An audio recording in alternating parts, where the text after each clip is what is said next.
detik, setiap waktu kau perhatikanku.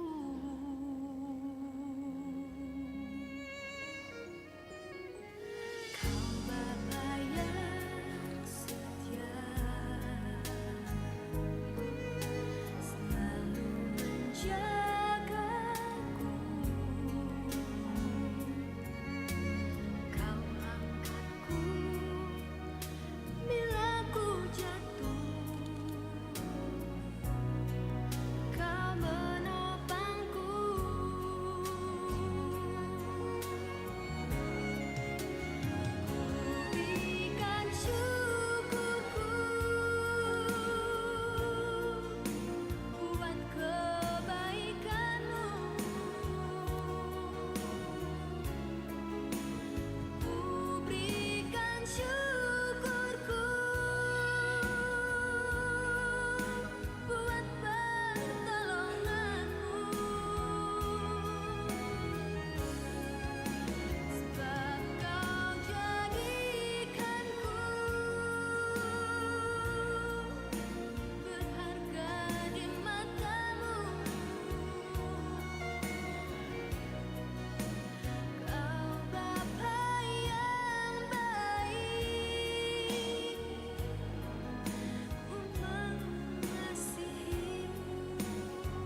Shalom.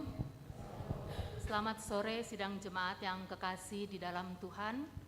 Mari kita bersama-sama mempersiapkan hati dan diri kita untuk masuk di dalam ibadah Rabu Abu pada sore hari ini.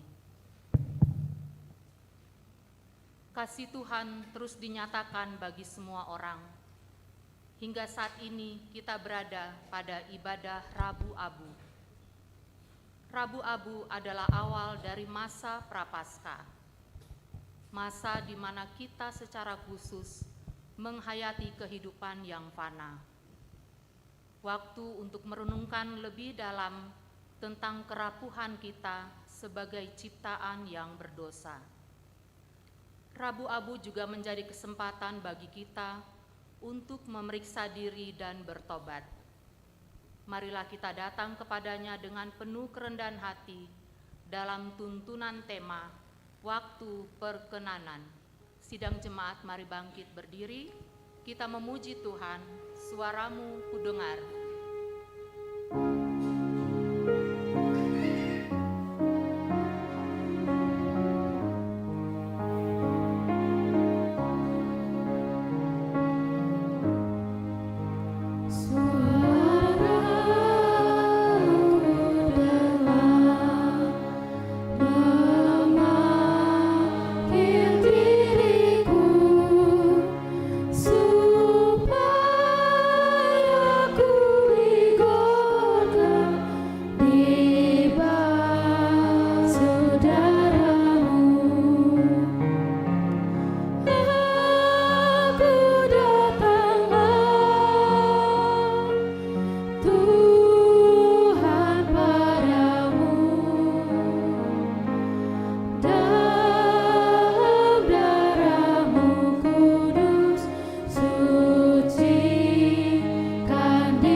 Jemaat dikasihi Tuhan, pertolongan kita adalah dalam nama Tuhan yang menjadikan langit dan bumi.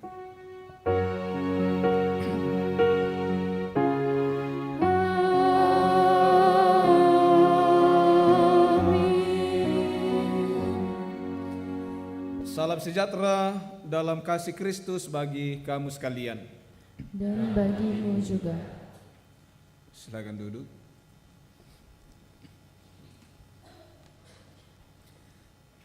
Mari kita datang bersama-sama di hadapan Tuhan. Ya Tuhan, di hadapan-Mu kami datang dan mengaku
Yesus, sahabat kami, terima kasih karena Engkau telah menjadi sahabat kami. Tapi kami belum menjadi sahabat yang baik bagimu. Kami sering tidak dengar-dengar pada orang tua. Ampunilah kami ya Tuhan.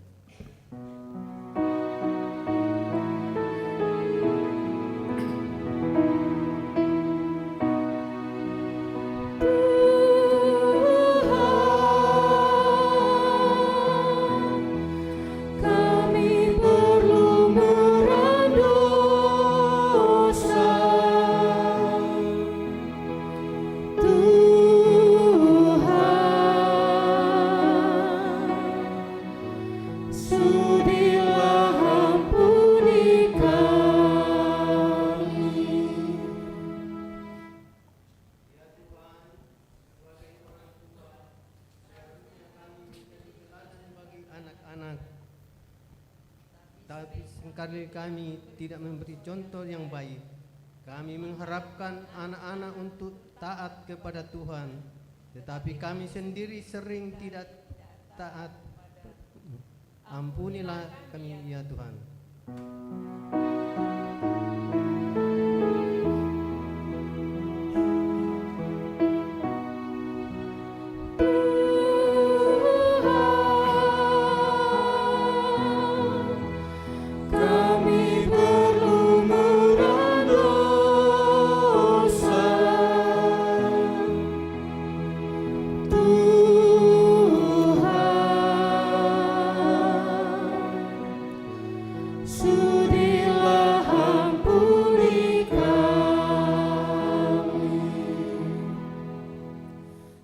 Jemaat dikasihi Tuhan, kepada kamu sekalian yang tunduk dalam penyesalan, berita anugerah dari Allah diteguhkan kembali.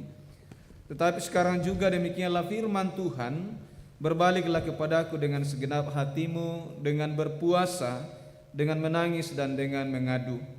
Koyakkanlah hatimu dan jangan pakaianmu. Berbaliklah kepada Tuhan Allahmu, sebab Ia pengasih dan penyayang, panjang sabar dan berlimpah kasih setia, dan Ia menyesal karena hukumannya. Amin.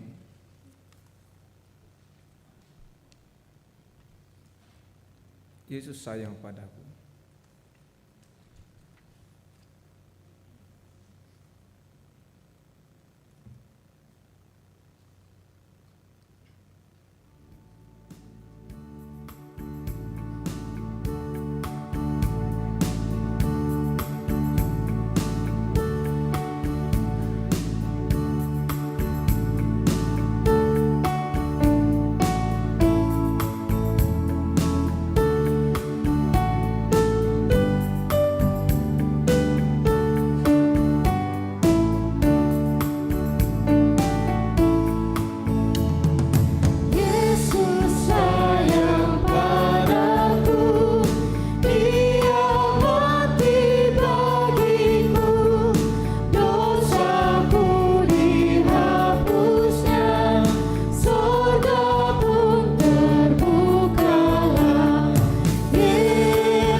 Petunjuk hidup baru, ingatlah jangan kamu mengamalkan kesalehanmu di depan umum seperti supaya dilihat orang, karena jika melakukan demikian, kamu tidak memperoleh upah dari Bapamu yang di sorga. Matius 6 ayat 1. Mari jemaat kita mempersiapkan pembacaan Mazmur dari Mazmur 51 ayat 1 sampai dengan 17. Kita akan membaca secara responsoris. Mazmur 51 ayat 1 sampai dengan 17. Pengakuan dosa. Untuk pemimpin biduan, Mazmur dari Daud. Ketika Nabi Nathan datang kepadanya, ia menghampiri Betsheba. Kasihanilah aku ya Allah, menurut kasih setiamu. Hapuskanlah pelanggaranku menurut rahmat-Mu yang besar, Bersihkanlah aku seluruhnya dari kesalahanku, dan tahirkanlah aku dari dosaku. sebab aku sendiri sadar akan pelanggaranku. Aku senantiasa bergumul dengan dosaku, Terhadap Engkau sajalah aku telah berdosa, dan melakukan apa yang Kau anggap jahat. supaya ternyata Engkau adil dalam putusan-Mu. Bersih dalam penghukuman-Mu, Sesungguhnya dalam kesalahan aku diperanakkan, dalam dosa aku dikandung ibuku. sesungguhnya Engkau berkenan akan kebenaran dalam batin. Dan dengan diam-diam Engkau memberitahukan hikmat kepadaku. Bersihkanlah aku daripada dosaku dengan hisop, maka aku menjadi tahir. Basuhlah aku, maka aku menjadi lebih putih dari salju. Biarlah aku mendengar kegirangan dan sukacita. Biarlah tulang yang Kau remukkan bersorak-sorai kembali. Sembunyikanlah wajah-Mu terhadap dosaku. Hapuskanlah segala kesalahanku, Jadikanlah hatiku tahir ya Allah. dan perbaharuilah batinku dengan roh yang teguh. Janganlah membuang aku dari hadapan-Mu. Dan janganlah mengambil roh-Mu yang kudus daripadaku. Bangkitkanlah kembali padaku kegirangan karena selamat yang daripadamu. Dan lengkapilah aku dengan roh yang rela. Maka aku akan mengajarkan jalan-Mu kepada orang-orang yang melakukan pelanggaran. Supaya orang-orang berdosa berbalik kepadamu. Lepaskanlah aku dari hutang darah. Ya Allah, Allah keselamatanku, maka lidahku akan bersorak-sorai memberitakan keadilan-Mu. Ya Tuhan, bukalah bibirku. Aku memberitakan puji-pujian kepadamu. Kita mengangkat puji-pujian dari Mati Kalemi Opuang.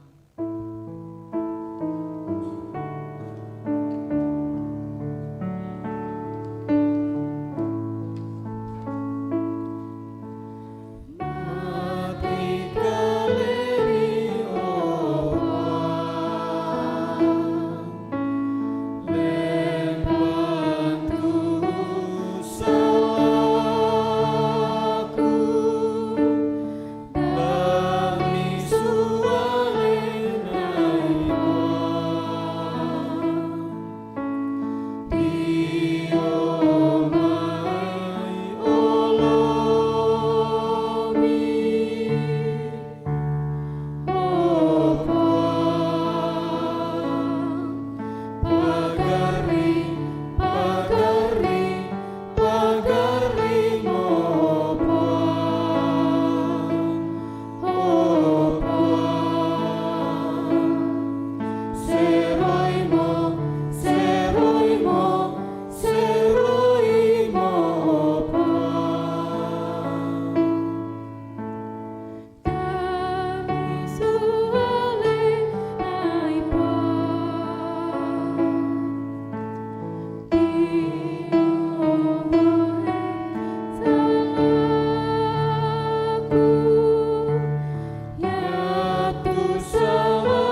pertolongan Roh Kudus memahami kebenaran firman-Nya. Kita berdoa. Ini kami Tuhan yang datang dalam segala kerendahan hati, segala keterbatasan kami di minggu atau ibadah Rabu Abu, di mana kami dituntun oleh Tuhan untuk datang membawa diri kami sebagai manusia yang terbatas, diambil dan dibentuk dari debu dan akan kembali ke debu. Tapi oleh karena Tuhan, kami dihidupkan dengan Roh Tuhan sendiri. Dan di dalam masa-masa Prapaskah, kami awali hari ini datang kepadamu untuk merenungkan segala dosa pelanggaran kami. Kami mau firman Tuhan terus menuntun kami untuk sungguh-sungguh dalam kesadaran diri sebagai ciptaan yang terbatas dan datang kepada Tuhan yang adalah Allah yang tidak terbatas. Kami mohon Tuhan menolong kami untuk memahami setiap kebenaran firman-Mu, untuk menjadi bagian kehidupan kami yang akan menguatkan dan meneguhkan kami menjalani kehidupan yang terbatas ini. Berbicaralah ya Allah, kami siap mendengarkan dan melakukan kebenaran firman-Mu.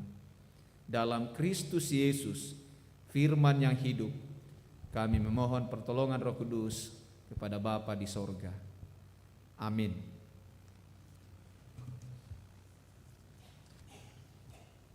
Pembacaan firman dari Yoel 1 ayat 1 sampai dengan 2, dilanjutkan ayat 12 sampai dengan 17.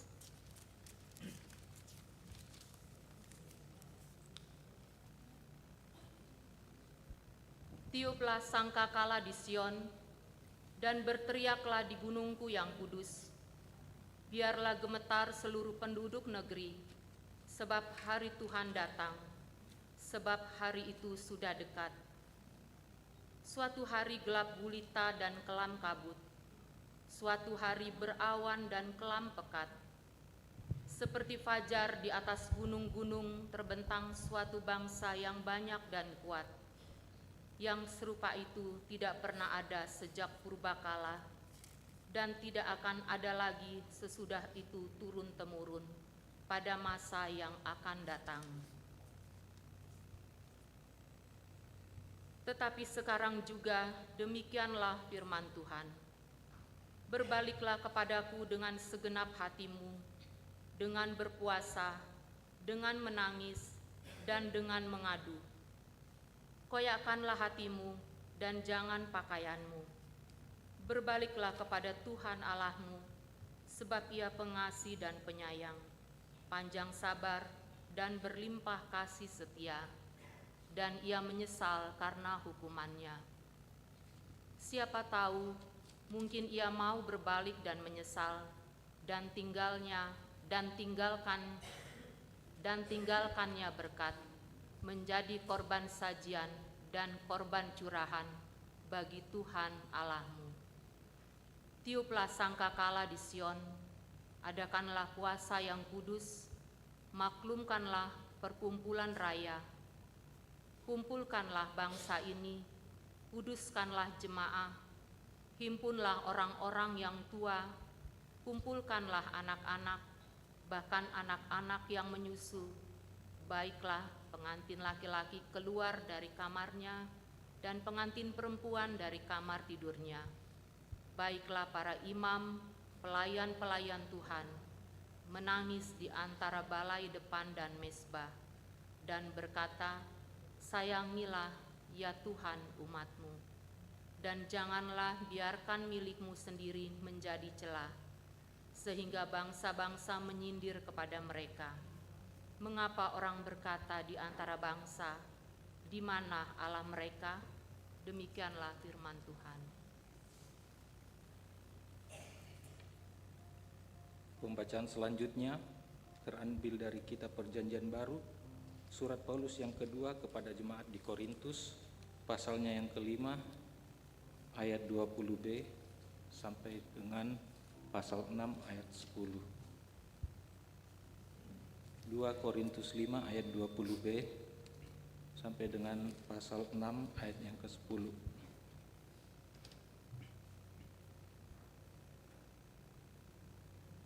Dalam nama Kristus kami meminta kepadamu, berilah dirimu didamaikan dengan Allah. Dia yang tidak mengenal dosa telah dibuatnya menjadi dosa karena kita, supaya dalam Dia kita dibenarkan oleh Allah. Sebagai teman-teman sekerja, kami menasihatkan kamu supaya kamu jangan membuat menjadi sia-sia kasih karunia Allah yang telah kamu terima. Sebab Allah berfirman, pada waktu aku berkenan, aku akan mendengarkan engkau, dan pada hari aku menyelamatkan, aku akan menolong engkau. Sesungguhnya waktu ini adalah waktu perkenanan itu. Sesungguhnya hari ini adalah hari penyelamatan itu. Dalam hal apapun, kami tidak memberi sebab orang tersandung, supaya pelayanan kami jangan sampai dicela. Sebaliknya dalam segala hal kami menunjukkan bahwa kami adalah pelayan Allah, yaitu dalam menahan dengan penuh kesabaran dalam penderitaan, kesesakan, dan kesukaran, dalam menanggung dera, dalam menjara dan kerusuhan, dalam berjerih payah, dalam berjaga-jaga dan berpuasa, dalam kemurnian hati, pengetahuan, kesabaran, dan kemurahan hati, dalam Roh Kudus dan kasih, dalam kemurahan hati, pengetahuan, kesabaran, dan kemurahan hati, dalam Roh Kudus dan kasih yang tidak munafik, dalam pemberitaan kebenaran dan kekuasaan Allah, dengan menggunakan senjata-senjata keadilan untuk menyerang ataupun untuk membela, ketika dihormati dan ketika dihina, ketika diumpat atau ketika dipuji, ketika dianggap sebagai penipu namun dipercayai, sebagai orang yang tidak dikenal namun terkenal, sebagai orang yang nyaris mati dan sungguh kami hidup, sebagai orang yang dihajar namun tidak mati, sebagai orang berduka cita namun senantiasa bersuka cita, sebagai orang miskin namun memperkaya banyak orang, sebagai orang tak bermilik sekalipun kami memiliki segala sesuatu. Demikianlah sabda Tuhan. Haleluya.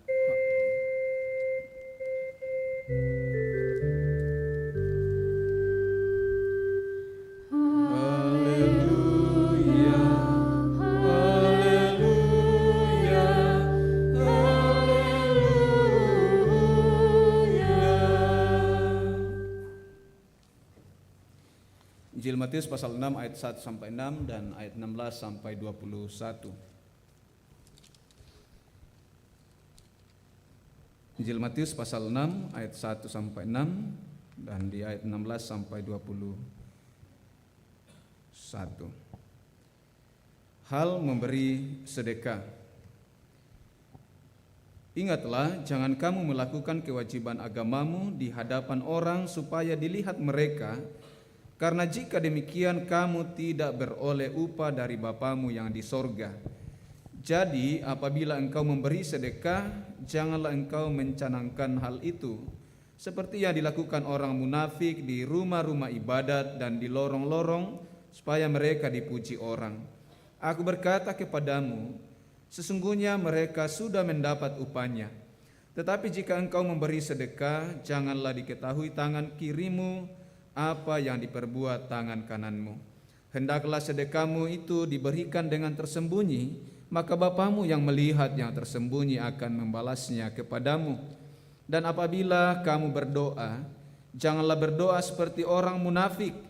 Mereka suka mengucapkan doanya dengan berdiri dalam rumah-rumah ibadat dan pada tikungan-tikungan jalan raya, supaya mereka dilihat orang. Aku berkata kepadamu, sesungguhnya mereka sudah mendapat upahnya. Tetapi jika engkau berdoa, masuklah ke dalam kamarmu, tutuplah pintu dan berdoalah kepada Bapamu yang di tempat tersembunyi, maka Bapamu yang melihat yang tersembunyi akan membalasnya kepadamu. Lanjut di ayat 16, hal berpuasa. Dan apabila kamu berpuasa, janganlah muram mukamu seperti orang munafik.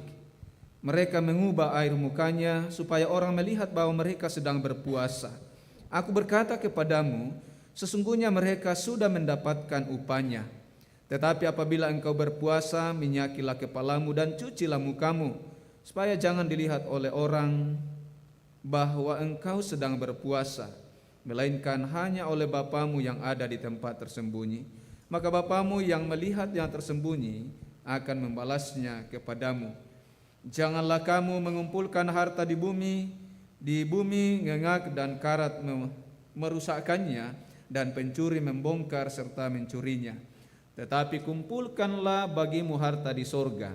Di sorga ngengak dan karat tidak merusakkannya, dan pencuri tidak membongkar serta mencurinya. Karena di mana hartamu berada, di situ juga hatimu berada. Kure sumanga puang tu kadami.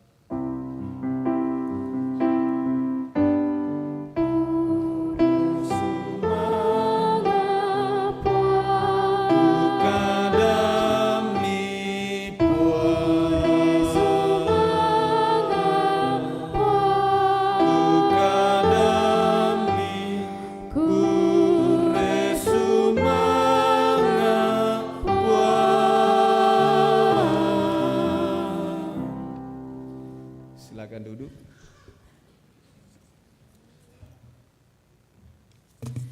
Shalom.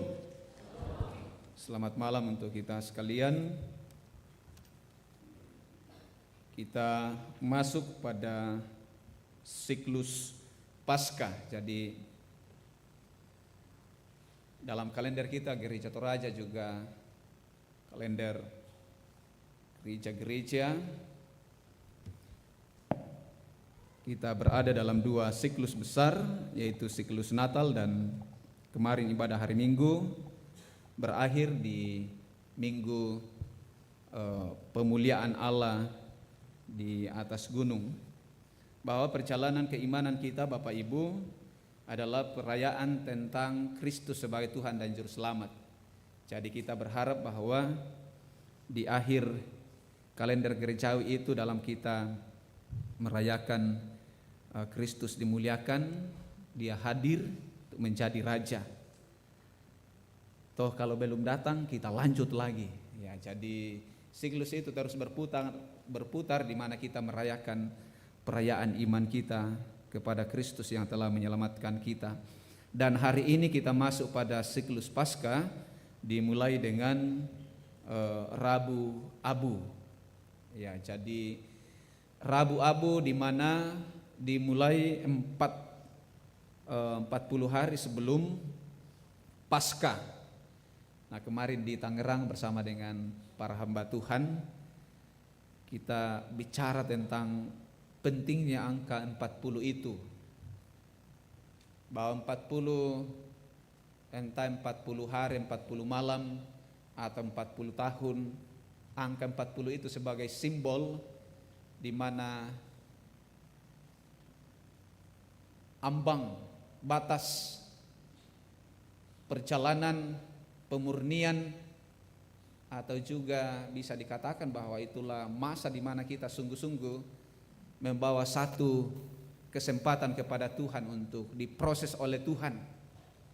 Dan juga inilah yang dimaksudkan dalam Rabu Abu, di mana 40 hari dilakukan untuk kita datang sungguh-sungguh kepada Tuhan dalam segala kerendahan hati, untuk merendahkan diri, untuk mengaku dosa, untuk menyesal, dan untuk kemudian bertobat atau berbalik kepada Tuhan.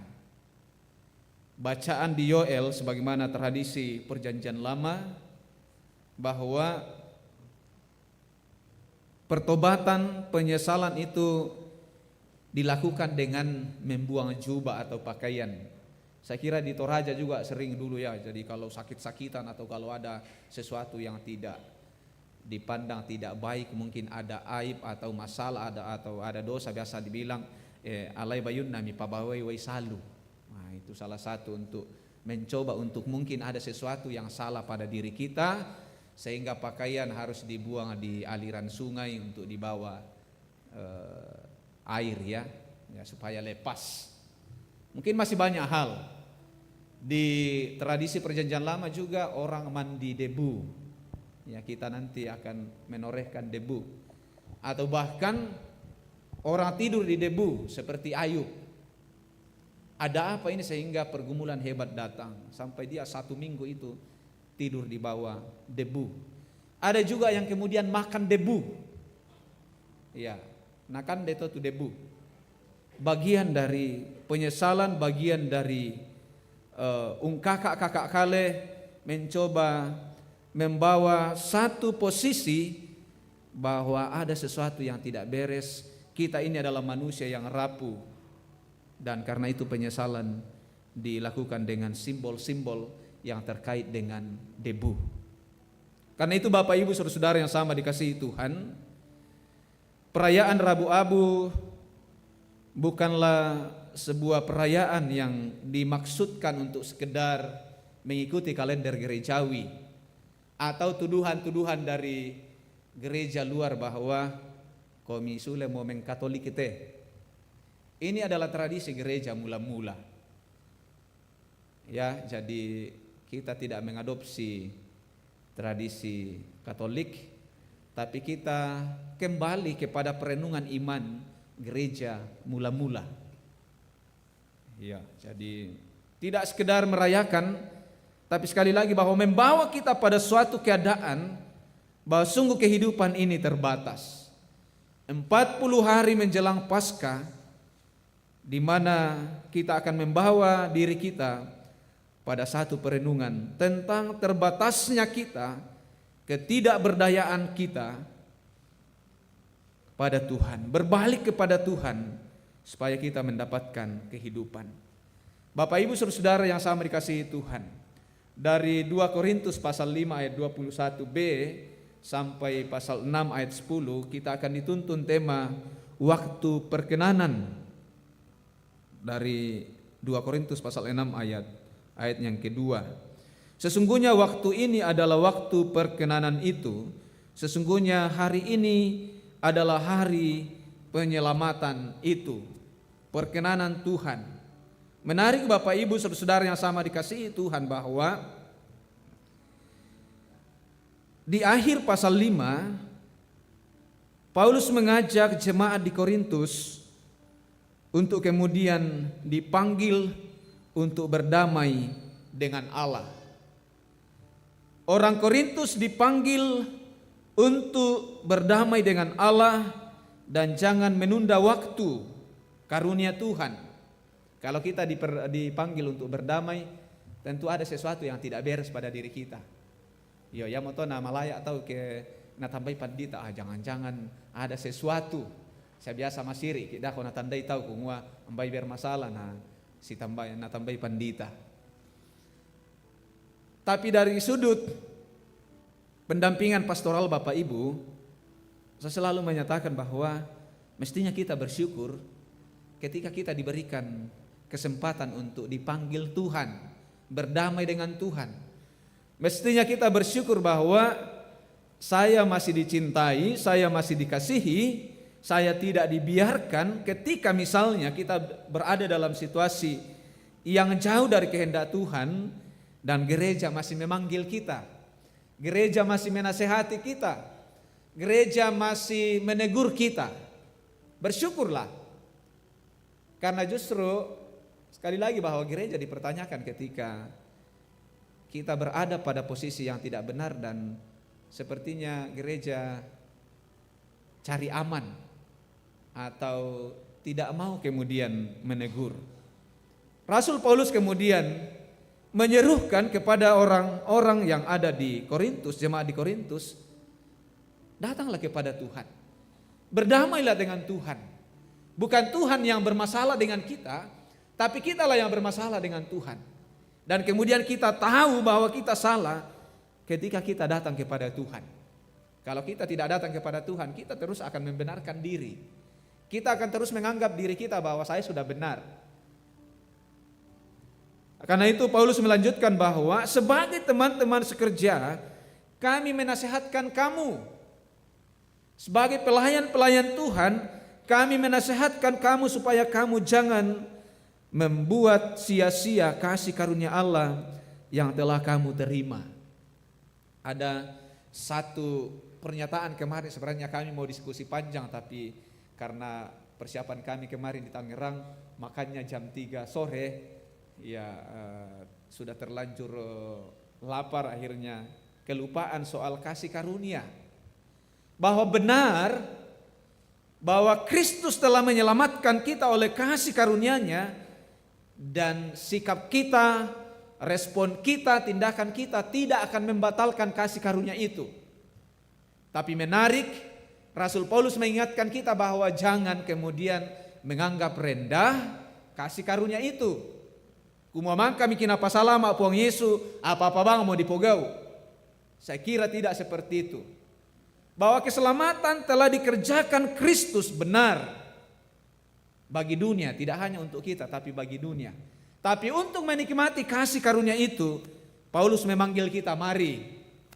Sebagai rekan-rekan sekerja Allah, kami menasihatkan kamu, marilah, datanglah berdamai dengan Tuhan. Jangan sia-siakan waktu yang Tuhan karuniakan dengan tindakan-tindakan yang melukai hati Tuhan atau menginjak-injak kasih karunia itu. Jadi saya kira satu tanggapan respon iman yang sangat keliru kalau kita memahami bahwa toh juga apapun yang dilakukan tidak akan menghalangi atau tidak akan membatalkan kasih karunia Allah, keselamatan, jadi apa-apa bang mau dipogau. Saya kira tidak seperti itu. Itu adalah iman keliru. Iman yang benar adalah bahwa saya adalah orang yang telah dikaruniai Tuhan, diselamatkan Tuhan, dipulihkan oleh Tuhan.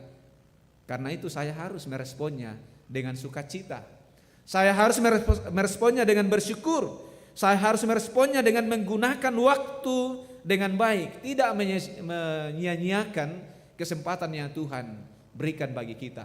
Karena itu di Filipi pasal 1 ayat 21, Paulus 22, Paulus mengatakan bahwa bagiku adalah Kristus, mati adalah keuntungan. Kalau aku harus hidup, itu artinya aku harus menghasilkan buah. Ya. Jadi kalau saya harus hidup, itu artinya saya harus menghasilkan buah. Jadi makna kehidupan kita dalam merespon kasih karunia Tuhan adalah menghasilkan buah. Kalau tuo siapi kiat tutotemo, kalau kita masih hidup hari ini, mestinya kita memikirkan hidupku harus berbuah. Kehidupan saya harus berbuah. Bahwa kehidupan kita tidak sekedar kemudian dibingkai dalam ritualitas ibadah, tapi juga dalam aksi. Ya. Ritual dan aksi satu kesatuan yang tidak boleh dipisahkan.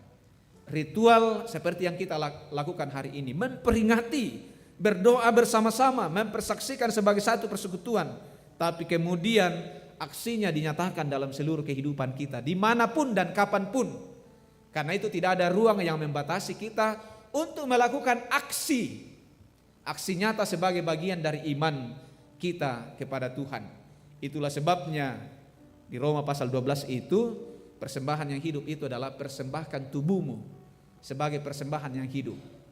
Ya, kita tidak bisa membatasi ruang bahwa nanti di gereja baru kita beribadah, nanti di gereja mana ki masallo, nanti di gereja baru haleluya, kalau di luar halelupa. Nanti di gereja baru darah Yesus, tapi di luar darah tinggi. Dero kato kinawang lu ke sema gereja, tapi ake dia misalian gereja darah tinggi naman damo kendek. Ini kan yang Paulus katakan, mari kita jangan sia-siakan kasih karunia Tuhan. Kita lakukan hal yang berkenan bagi Tuhan. Karena sesungguhnya waktu ini adalah waktu perkenanan itu. Sesungguhnya hari ini adalah hari penyelamatan itu. Dalam hal apapun kami tidak memberi, sebab orang tersandung. Ini tentang bagaimana Paulus dan kawan-kawan sekerjanya dalam pelayanan. bahwa hari ini adalah hari keselamatan. Bagaimana kehidupan seorang pelayan, Paulus menegaskan bahwa ini adalah saat yang ditentukan Tuhan untuk menerima kasih karunia dan menjadikan kehidupan ini sebagai berkat. Ya, sebagai berkat. Beberapa minggu ini kita selalu bicara tentang bagaimana identitas kita sebagai orang yang telah dipulihkan Tuhan, orang yang hidup dalam Kristus, orang yang mau hidup dalam kebenarannya sebagai status anak-anak Tuhan. Hidup tanpa batu sandungan di ayat 3 sampai 4a.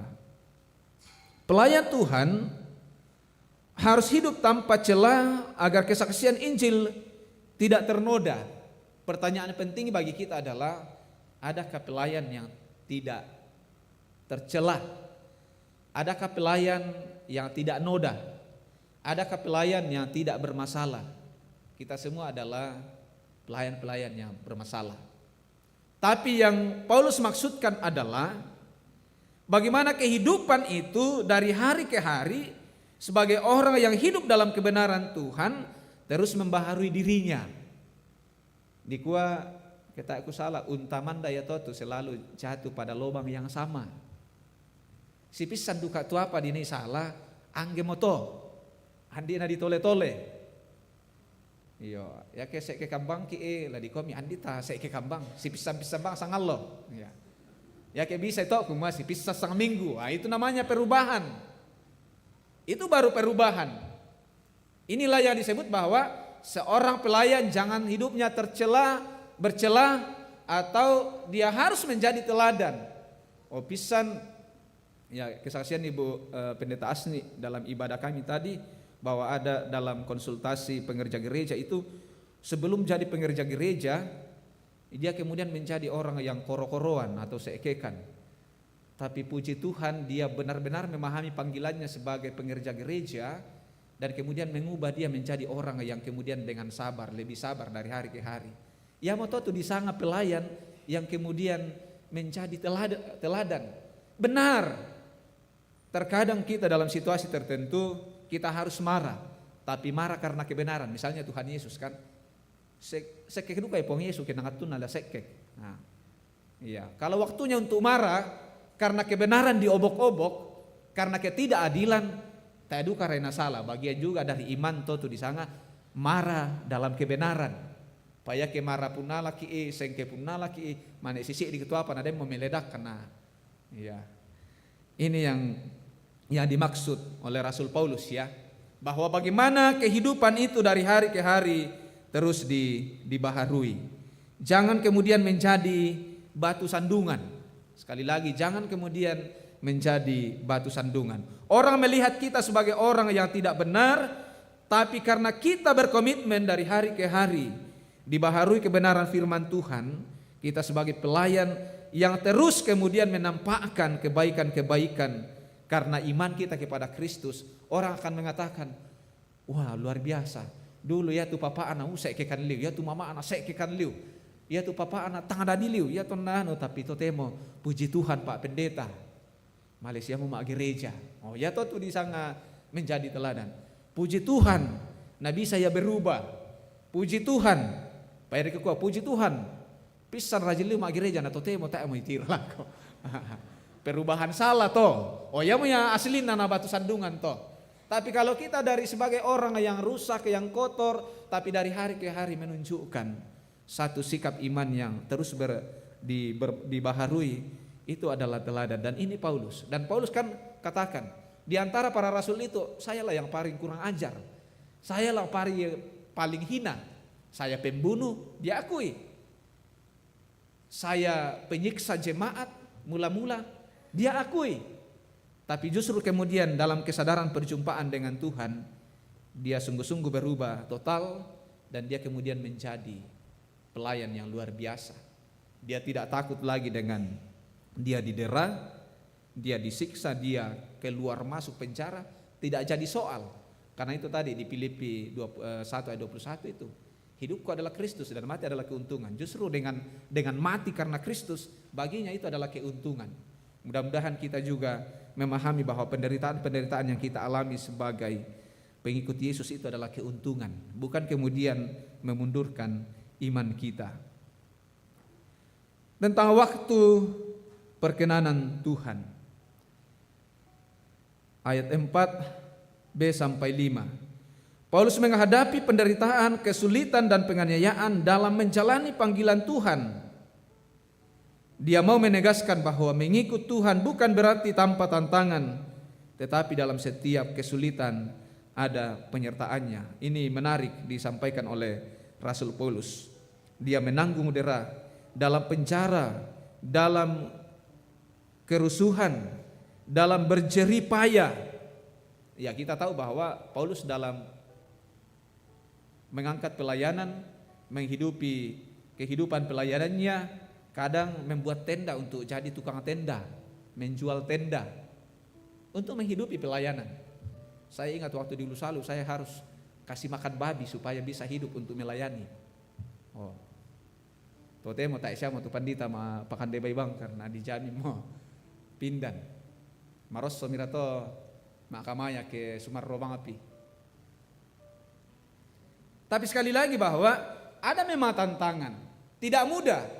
Paulus juga sudah ingatkan kita bahwa dalam waktu perkenanan Tuhan itu, dalam waktu kita menikmati keselamatan dari Tuhan itu, bukan berarti bahwa tak ebang moto itu pergumulan. Justru ada yang mengatakan justru dalam kuatnya kita beriman, disitulah iblis sangat keras untuk bekerja. Oh, karena itu ada yang mengatakan di gereja lah banyak iblis. Karena di gereja orang beriman menyembah Tuhan, jadi iblis kerja keras untuk menggoda orang-orang yang berada di gereja. Kalau di tempat lain katanya iblis sudah pensiun. Karena iblis katakan, kok kamu tidak bekerja? Dia katakan saya istirahat. Bukannya saya yang mengganggu manusia di tempat lain, tapi saya yang diganggu. Jadi bukan lagi manusia ya mengganggu iblis, tapi apa? Bukan lagi iblis yang mengganggu manusia, tapi manusia lah yang mengganggu iblis. Iblis lah yang sementara pensiun atau istirahat. Sekali lagi hati-hati bahwa ya terkadang kan kita katakan kok kalau kehidupannya baik-baik saja, tapi kenapa jatuh? Sekali lagi hati-hati karena justru iblis senang untuk kemudian mengganggu orang yang semakin bertumbuh dalam iman kepada Tuhan. Ya, jadi mari kalau kita melakukan sesuatu yang benar, yang baik sebagai wujud dari iman kita dan ada yang mengganggu, jangan menyerah. Karena kalau kita menyerah sama dengan kita takluk pada godaan iblis. Teruslah bertumbuh, teruslah bekerja. Selama itu kemudian untuk kemuliaan nama Tuhan. Nah, itu iman. Iman tidak bisa dibatasi oleh apapun. Ada tantangan, ada pergumulan yang sangat berat di sana. Tapi sekali lagi Tuhan telah menyatakan kasih karunia-Nya, keselamatannya bagi anak-anaknya, dan itu tidak akan pernah hilang daripada kita. Sesungguhnya, Yesus berkata, sesungguhnya barang siapa yang percaya kepadaku, ia akan tetap menjadi milikku. Tidak satu pun yang bisa merampas, tidak satu pun yang bisa melepaskan. Kalau kita sungguh-sungguh terus berada dalam iman kepada Kristus. Yang terakhir adalah dalam menjalani waktu perkenanan Tuhan, bahwa seorang anak Tuhan, seorang pelayan Tuhan, karakter seorang hamba itu dipertaruhkan. Paulus menunjukkan kesabaran, kasih dan kuasa Allah dalam pelayanannya di ayat 6 sampai ayat 7. Dalam kemurnian hati, pengetahuan, kesabaran dan kemurahan hati, dalam Roh Kudus dan kasih yang tidak munafik, dalam pemberitaan kebenaran dan kekuasaan Allah, dengan menggunakan senjata-senjata keadilan untuk menyerang atau untuk membela.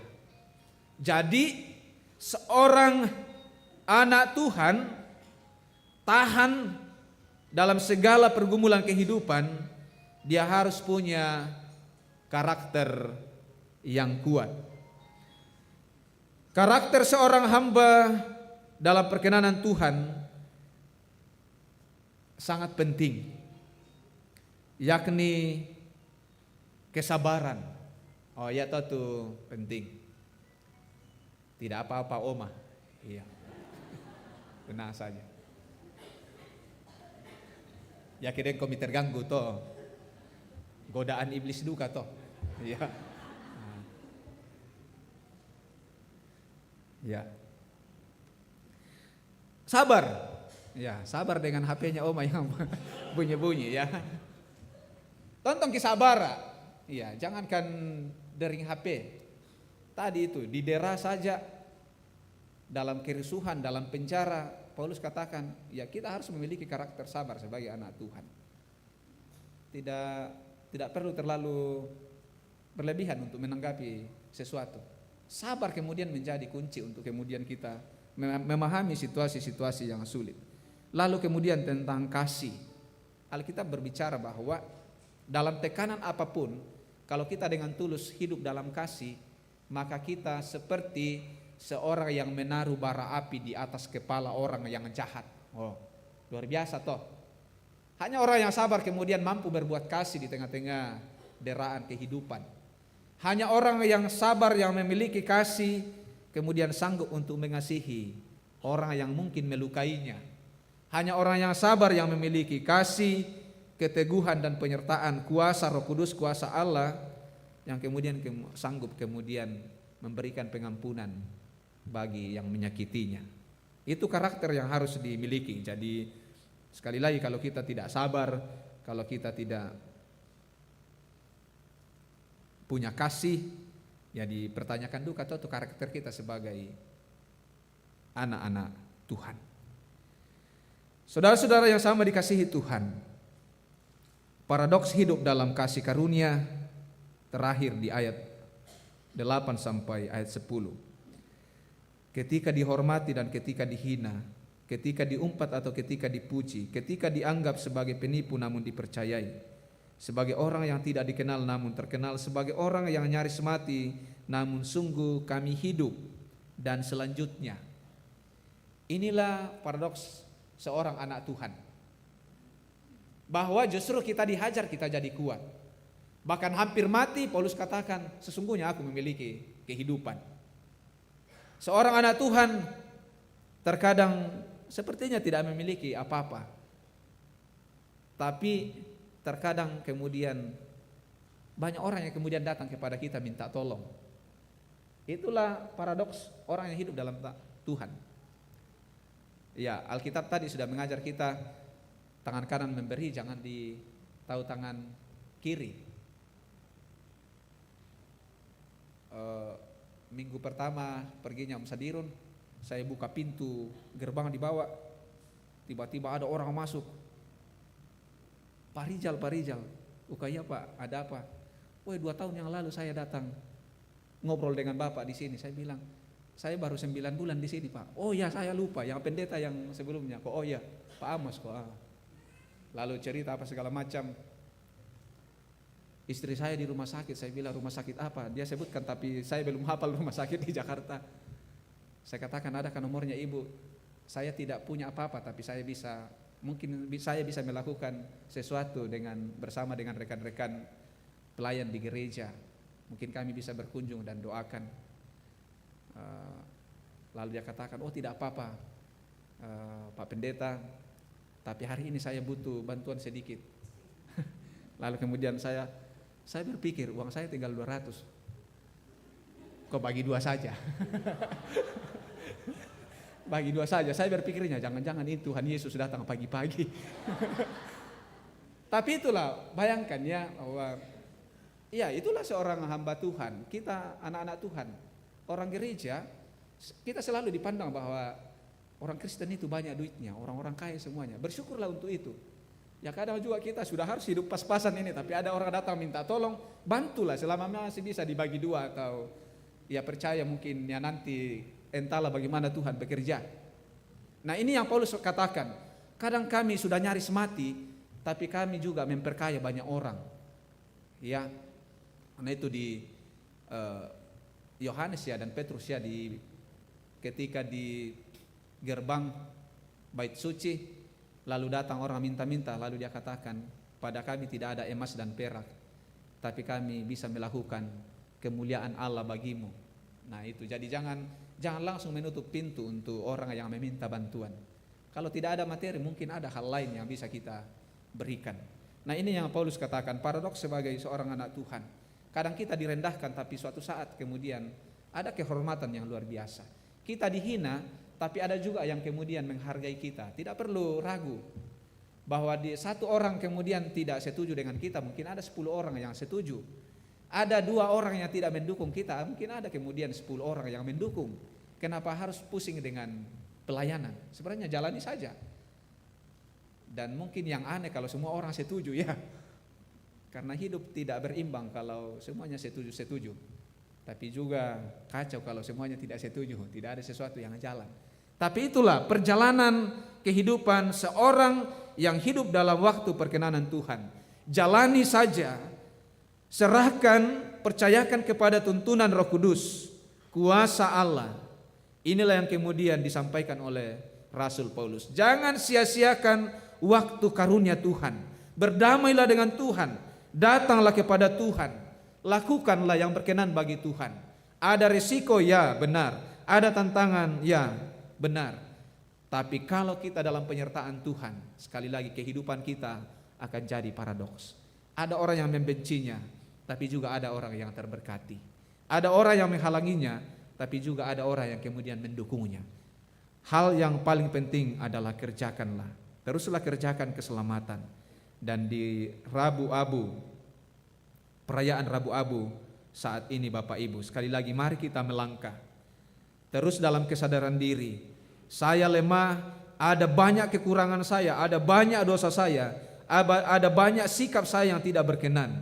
Kesempatan ini kemudian menjadi waktu yang tepat untuk kita datang kepada Tuhan. Tuhan baharui kehidupan kita dari hari ke hari, sampai kemudian tiba saatnya kita dalam perayaan bersama, sukacita tentang kemenangan Kristus yang mengalahkan dosa kita, bangkit dari kuasa maut, memberikan kemenangan kehidupan bagi kita. Itulah akhir dalam perjalanan seorang anak Tuhan atau hamba Tuhan.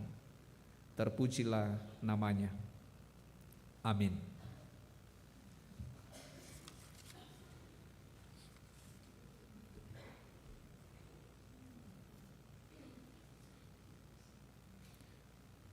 Mari kita tunduk di hadapan Tuhan dalam saat teduh.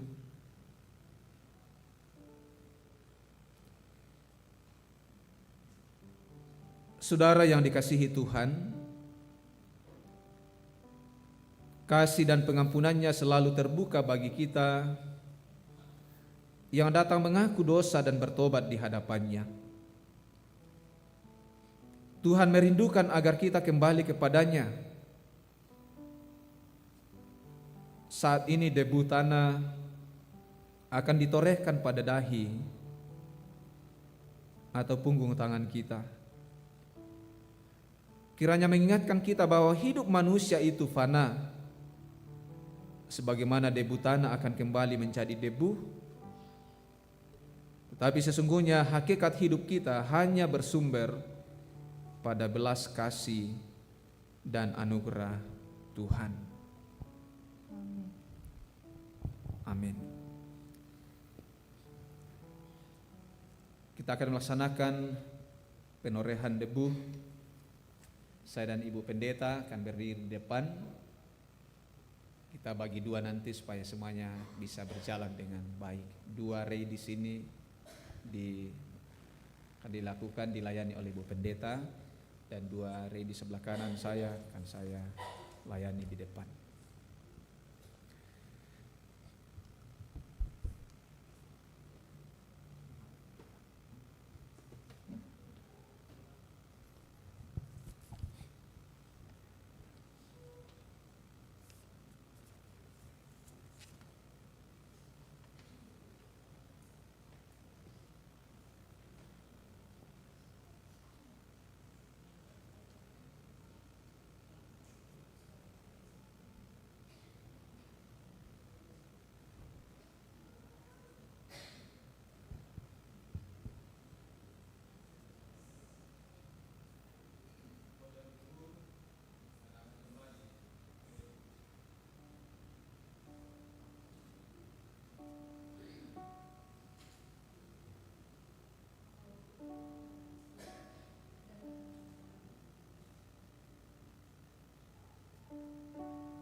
ikut Dikau saja Tuhan.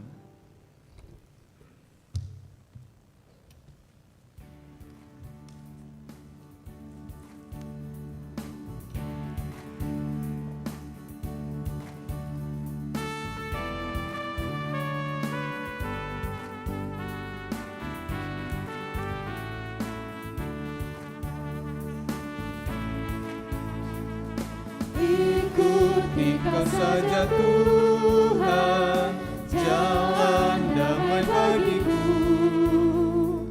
Aku selamat dan sentosa hanya oleh darah-Mu. Aku ingin ikuti Kau dan mengabdi padamu.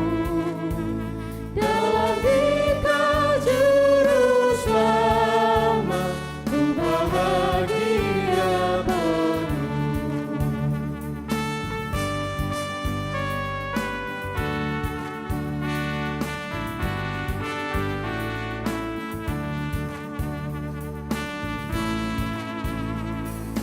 Ikut Dikau di sengsara, karena janji-Mu teguh. Atas kuasa kegelapan ku menang bersama-Mu. Aku ingin ikuti Kau dan mengabdi padamu. Dalam Dikau juru selamat, ku bahagia penuh. Kita bersama-sama mengucapkan doa Bapa kami yang diajarkan oleh Yesus bagi kita mulai. Bapa kami yang di sorga, dikuduskanlah nama-Mu, datanglah kerajaan-Mu, jadilah kehendak-Mu di bumi seperti di sorga. Berikanlah kami pada hari ini makanan kami yang secukupnya, dan ampunilah kami akan kesalahan kami, seperti kami juga mengampuni orang yang bersalah kepada kami. Dan janganlah membawa kami ke dalam pencobaan, tetapi lepaskanlah kami daripada yang jahat, karena Engkau yang mempunyai kerajaan dan kuasa dan kemuliaan sampai selama-lamanya. Amin.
ada persembahan pujian.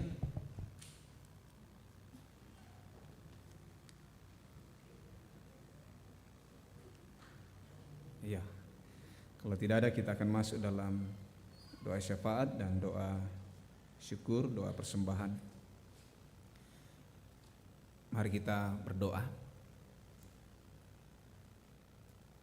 Terima kasih Tuhan, kami sudah diingatkan bahwa kami diambil dari debu dan akan kembali ke dalam debu. Bahwa kami sangat terbatas, kami rapuh, tetapi karena oleh Tuhanlah kami hidup. Dan iman pengharapan kami, kehidupan yang kekal, kebangkitan hanya terjadi di dalam Kristus Yesus. Karena itu biarlah dalam kerapuhan kami, keterbatasan kami terus menaruh hidup, menaruh pengharapan kami kepada Kristus, bahwa di dalam Dia ada kehidupan yang kekal. Terima kasih Tuhan, kami boleh mengalami hadirat Tuhan dalam ibadah Rabu Abu pada saat ini. Biarlah kami sungguh-sungguh dibawa pada satu perenungan akan kesadaran keberadaan kami. Dan karena itu dalam kelemahan, dalam keberdosaan kami, dalam ketidaktaatan kami datang sujud mengaku dosa, berbalik bertobat, datang kepada Sang Pemilik kehidupan, yaitu Tuhan sendiri.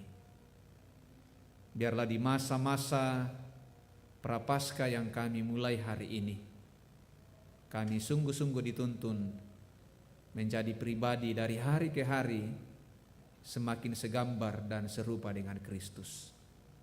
Terima kasih Tuhan. Berkati kami dalam kehidupan kami selanjutnya. Dan kami bersyukur untuk anugerah yang besar kami nikmati saat ini lewat kebenaran firman Tuhan. Berkati setiap kami yang hadir.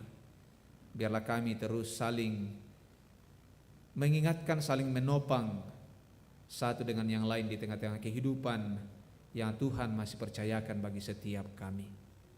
Biarlah kehadiran kami terus menjadi terang di tengah-tengah keluarga, di tengah-tengah jemaat, bahkan di tengah-tengah lingkungan masyarakat di mana Tuhan tempatkan kami.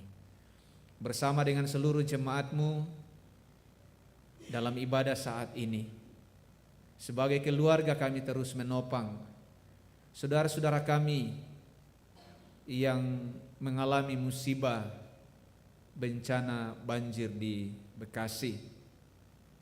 Sahabat kami Ibu Deni Teteng bersama dengan beberapa saudara-saudara kami di Bekasi, saudara-saudara kami jemaat, anggota jemaat Galaksi, Jatiwaringin, Ebenezer, dan seluruh masyarakat yang mengalami bencana banjir.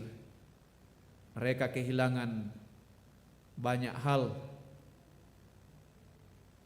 Kami berdoa Tuhanlah yang kuatkan mereka, Tuhan meneguhkan iman mereka. Dan kami bersyukur sejauh ini bahwa saudara-saudara kami atau masyarakat di Bekasi tidak ada yang kehilangan nyawa. Biarlah kami boleh melihat di tengah-tengah bencana ini bahwa kasih karunia terus dinyatakan bagi kami. Dan juga biarlah bencana alam juga menjadi satu perenungan bagi kami, bahwa segalanya bisa selesai sekejap mata, tapi iman kami, kehidupan kami dalam tangan Tuhan dikendalikan oleh Tuhan sendiri. Bapa di sorga, bersama-sama kami mendukung dalam doa untuk orang tua kami yang sementara berjuang di rumah sakit saat ini. Opan Darias Garin sementara dirawat di ruang ICU di Rumah Sakit Pertamina Pusat. Juga orang tua kami Opa Yakob Bande yang sementara dirawat di Rumah Sakit Pertamina Jaya. Dan mungkin masih ada orang tua saudara-saudara kami yang sementara dirawat baik di rumah sakit maupun di rumah. Tuhan, kalau sumber kekuatan, kalau sumber kehidupan, Tuhanlah yang menyatakan yang terbaik bagi orang tua saudara-saudara kami yang dalam kelemahan tubuh. Dan segala yang diupayakan biarlah Tuhan bertindak di dalamnya untuk menyatakan yang terbaik bagi orang tua kami dan saudara-saudara dalam kelemahan tubuh. Mereka boleh sehat kembali untuk berkumpul bersama dengan keluarga, juga bersama dengan jemaat, menyatakan syukur kepada Tuhan. Bapa di sorga, kami berdoa untuk perjalanan kehidupan kami selanjutnya, perenungan kami, pemaknaan kami di momen Prapaskah ini. Tuhan menolong menyertai kami. Kami bersyukur Tuhan, dimungkinkan oleh Tuhan untuk menyatakan tanda syukur kami lewat persembahan yang telah kami jalankan. Kami percaya hidup kami dipelihara oleh Tuhan siang malam, makanan minuman selalu dicukupkan bagi kami. Terima kasih Tuhan. Terimalah persembahan ini untuk dipakai dalam pelayanan di tengah-tengah gereja Tuhan di sini. Setiap berkat-berkat Tuhan dalam keluarga kami masing-masing, Tuhan memberkatinya. Kami nikmati dengan penuh sukacita bersama dengan keluarga. Bapa di sorga, bangsa negara kami berdoa Tuhan tolong biarlah para pemimpin negara ini menjadi pemimpin-pemimpin yang takut akan Tuhan. Gereja Tuhan, gereja Toraja Tuhan terus pelihara untuk terus mempersaksikan kebenaran di dalam Kristus Yesus. Ini doa kami Tuhan, ini syafaat kami. Kami datang bawa kepadamu di dalam nama Tuhan Yesus, Tuhan dan Juru Selamat kami yang hidup. Amin. Mari bersama-sama kita berdiri. Ku ingin selalu dekat padamu.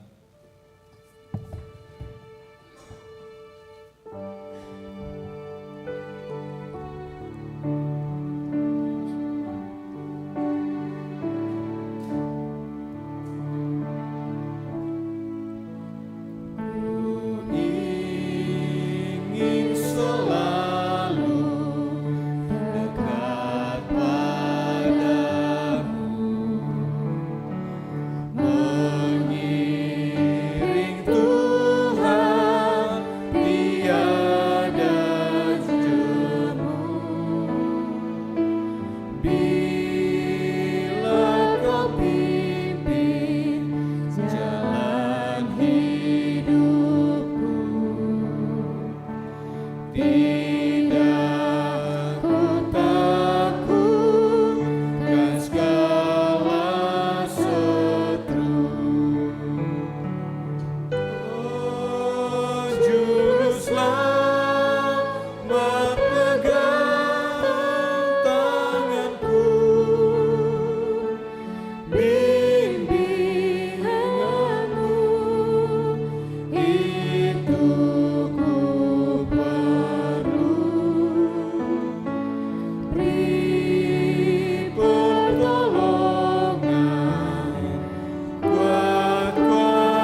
jemaat dikasihi Tuhan, pergilah jalanilah kehidupanmu dengan waktu yang Tuhan perkenankan.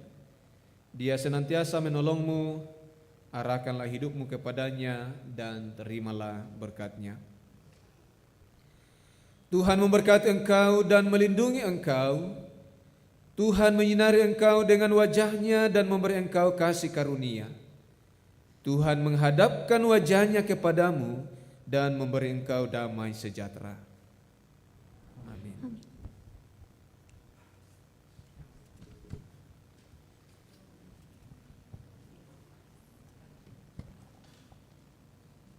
Jemaat masih tetap berdiri. Mari kita mengakhiri ibadah kita pada sore hari ini dengan nyanyian syukur, pakailah waktu anugerah Tuhanmu.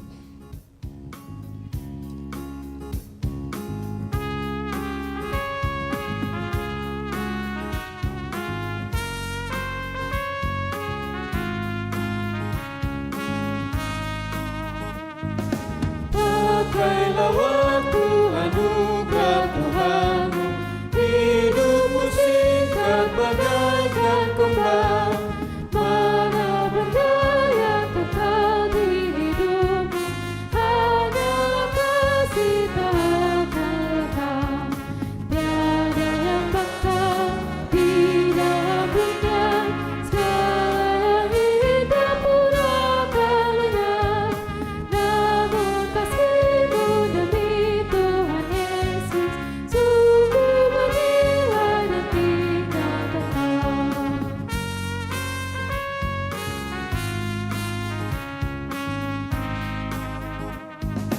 Jangan menyia-nyiakan waktumu, hidup dan tolonglah yang bertolong. Biarlah waktumu terus bercahaya, muliakanlah Tuhan di hidupmu. Tiada yang bakal di dalam dunia, segala yang indah pun akan lenyap. Namun kasih-Mu demi Tuhan Yesus sungguh bernilai dan tidak kekal. Demikianlah ibadah kita pada sore hari ini. Terima kasih untuk kehadiran kita semua. Tuhan memberkati.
jana